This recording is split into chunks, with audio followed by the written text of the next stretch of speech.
My friend might have cheated. Before the breakup, the silence in Mark's living room was thick enough to choke on. He was staring into his beer, the label peeled halfway off, a nervous habit he'd had since college. Across from him, I was doing my best to look supportive, which mostly involved nodding at appropriate intervals and resisting the urge to check my phone. Chloe's absence hung heavy in the air, a ghost limb we were both trying to ignore. 7 years, Liam, Mark finally said, his voice a low rumble. 7 fucking years. Just gone, I winced. I know, man, it sucks. He looked up, his eyes red-rimmed. Do you think she'll be okay? Chloe's tough, I said, maybe a little too quickly. She'll bounce back. It was a lie, or at least it felt like one. Mark was a mess, a raw nerve exposed to the elements. Chloe, on the other hand, had been composed. Distant even, almost like she'd been expecting it. The breakup had been amicable as far as breakups go. No screaming matches, no accusations at least, none that I was privy to. Just a mutual agreement that they wanted different things. Chloe wanted to focus on her career, travel, find herself, whatever the hell that meant. Mark wanted marriage, kids, the whole shebang. The thing was, I'd always thought Chloe wanted that too. We'd all grown up together, practically inseparable since kindergarten. I'd witnessed their relationship blossom from awkward teenage crushes to what seemed like a solid, adult partnership. Mark had been head over heels for her since he was 12. It just didn't add up. A few weeks passed. Mark started seeing a therapist, which was good. He also started hitting the gym, which was probably his therapist's suggestion. Chloe, meanwhile, threw herself into work. Promotions, awards, the whole 9 yards. On the surface, she was thriving. Then Sarah appeared. Sarah was bright, like sunshine personified. She was bubbly, energetic, the kind of person who made you feel good just being around her. She worked in marketing, apparently, and had met Mark at some industry event. He brought her to our usual Friday night hangout, a dive bar called O'Malley's, and the dynamic shifted. Mark was lighter. He still had his moments of sadness, but he was smiling more, laughing more. Sarah seemed genuinely interested in him, in his life, in his stupid jokes. It was good to see him happy, but it also felt wrong. Chloe was there that night too. She and Sarah were polite to each other, exchanging pleasantries, but there was a distance. A coolness in Chloe's eyes that I couldn't quite decipher. She acted as if Mark dating someone new was expected. The more I watched, the more a seed of doubt began to take root in my mind. Had she already been checked out of the relationship long before the breakup? It started with small things. A vague memory of Chloe complaining about Mark being clingy during a work conference in San Francisco. A half-joking comment she'd made about a colleague, Daniel, being so much more driven than Mark. A canceled date night because she had to work late with Daniel on a big presentation. Daniel. He worked in the same advertising agency as Chloe.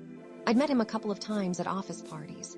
Charismatic, ambitious, definitely Chloe's type. During their relationship, Chloe had mentioned him often, but always dismissively.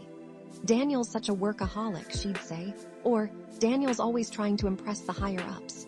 Now, those offhand remarks took on a different hue. One night, after a few too many beers, I found myself scrolling through Chloe's Instagram. She hadn't posted anything particularly incriminating, mostly pictures of her and her friends, her travels, her work. But then I stumbled upon a photo from that San Francisco conference. A group shot of her team, smiling and posing in front of the Golden Gate Bridge. And there, standing right next to her, was Daniel. Their shoulders were touching, and Chloe was looking at him with an expression I'd never seen before. It wasn't romantic exactly, but it was intense. Admiring. Something. The seed of doubt bloomed into a full-blown weed, choking my ability to think clearly. Was I just being paranoid? Was I projecting my own past relationship traumas onto their situation? My last girlfriend had cheated on me, and the experience had left me with a deep-seated distrust. Maybe I was just seeing patterns where none existed, but the feeling wouldn't go away. I started subtly probing Chloe for information, trying to gauge her reaction. "How's work?" I'd ask casually. "Anything exciting happening?" Same old, she'd say, her eyes darting away. "Daniel's been working me to the bone on this new campaign." "Oh yeah?" I'd press. "What's that about?" She'd shrug. "Just some tech startup. Nothing you'd be interested in." But her answers felt rehearsed, her smiles forced. The more I questioned, the more defensive she became. One evening, I was helping Mark move some boxes into his new apartment. Sarah had been there earlier, helping him unpack, but she'd had to leave for a meeting. Mark was exhausted, sweating through his t-shirt. "Thanks for doing this, man," he said, wiping his forehead with his arm. "I really appreciate it." "No problem," I said, happy to help. We sat down on the floor, surrounded by cardboard boxes, and cracked open a couple of beers. Mark sighed, staring at the ceiling. You know, he said, I really like Sarah. I think she could be something special. My stomach churned. That's great, man, I said, forcing a smile. It's just I still think about Chloe sometimes. I wonder if I could have done something different, if I could have saved it. The guilt hit me like a punch to the gut. He was still hurting, still blaming himself, and I was sitting here, harboring a secret that could potentially shatter him all over again. You did everything you could, Mark, I said, my voice barely above a whisper. It just wasn't meant to be. He looked at me, his eyes searching. Do you really think so? I hesitated. Yeah, I do. That night I couldn't sleep. I tossed and turned in bed, replaying every conversation, every interaction, every subtle clue. The evidence was circumstantial, I knew, but it was mounting. I had to know the truth. The next day I called Chloe. Hey, I said, trying to sound casual. Got a minute? Yeah, sure, she said. What's up? Can we meet? I asked. I need to talk to you about something. We met at a coffee shop near her office. She was wearing a sharp business suit, her hair pulled back in a sleek ponytail. She looked like she was ready to conquer the world. So she said after we'd ordered our drinks, "What's this about?" I took a deep breath. "I've been thinking about you and Mark," I said, "about the breakup." Her expression hardened. "What about it?" I have some questions," I said, "about what happened." "Liam," she said, her voice tight. "I thought we were past this. Mark and I broke up. It's over."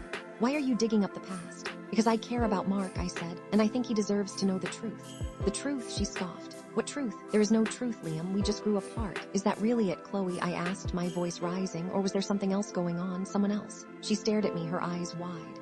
"What are you talking about?" "Daniel," I said. "I'm talking about Daniel." Her face flushed. "Daniel is a colleague. Liam, nothing more." "I saw the way you looked at him in that picture," I said. "In San Francisco. It wasn't just a colleague look." "You're being ridiculous," she said, her voice trembling.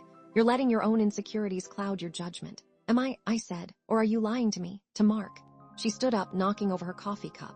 Hot liquid spilled across the table, staining her expensive suit. "I'm not going to sit here and listen to this," she said, her voice shaking. "You're out of line, Liam." "Chloe, please," I said, grabbing her arm. "Just tell me the truth. Was there anything between you and Daniel?" Before the breakup, she pulled her arm away, her eyes filled with tears. "It's none of your business," she said. "Leave me alone." She turned to leave, but I blocked her path. "Chloe," I pleaded, "please, Mark deserves to know." She hesitated, her shoulders slumping. The fight seemed to drain out of her.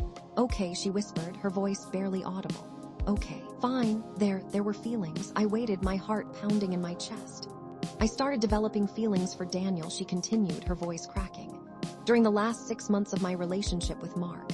The air in the coffee shop seemed to thin. The noise around me faded away. "What kind of feelings?" I asked, dreading the answer. She looked down, avoiding my gaze. "Strong feelings," she said. I liked him, a lot." "Did anything happen?" I asked, the words catching in my throat. "Did you sleep with him?" She didn't answer. "Chloe," I pressed. "Did you cheat on Mark?" She started to cry, her body shaking with sobs. "No," she finally choked out. "No, I didn't, I swear. Nothing physical ever happened. But I wanted it to." The confession hung in the air, heavy and suffocating. She had admitted to an emotional affair, a betrayal of trust that had poisoned her relationship with Mark. But had it gone further? Had she crossed the line? I wasn't sure I wanted to know the answer. "I'm so sorry, Liam," she sobbed. "I never meant to hurt Mark, I got confused. Daniel made me feel alive, like I was finally doing something for myself." I stared at her, a mix of anger, disappointment, and pity swirling inside me. I couldn't believe she had done this, to Mark, to us. "What am I supposed to do now, Chloe?" I asked, my voice barely a whisper. She looked up at me, her eyes pleading. "Please," she begged. "Don't tell Mark. Please don't ruin his happiness. He's finally moving on. He doesn't need to know this." I looked at her, torn. Mark was happy. He was finally starting to heal. Telling him the truth would crush him. But keeping it a secret would be a betrayal of its own. "I don't know what to do, Chloe," I said, my voice heavy with despair. She reached out and grabbed my hand, her grip surprisingly strong. "Please, Liam," she whispered. "Please don't tell him. I'll do anything." I looked into her eyes, searching for some sign of remorse, some indication that she truly understood the gravity of what she had done. But all I saw was fear. I pulled my hand away, stood up, and walked out of the coffee shop. The rain had started to fall, a cold, steady drizzle that mirrored the turmoil inside me. I had a decision to make. A decision that could change everything. And I had no idea what to do. I still don't.